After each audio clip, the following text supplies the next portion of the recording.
పెద్ద వీడియో కూడా ఉన్నది, చూడండి.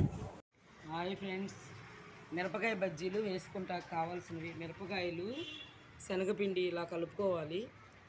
ఇదేమో శనగపిండి, కొంచెం ఉప్పు, వాము కలిపి ఇలా బజ్జీలు మిరపకాయల లోపల ఇలా పెట్టుకోవాలి.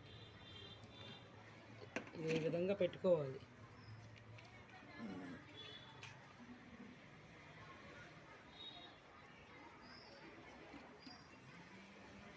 ఈ విధంగా పెట్టుకోవాలి.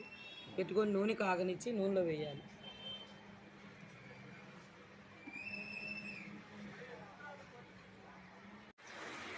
బజ్జీలు ఇలా వేసుకోవాలి.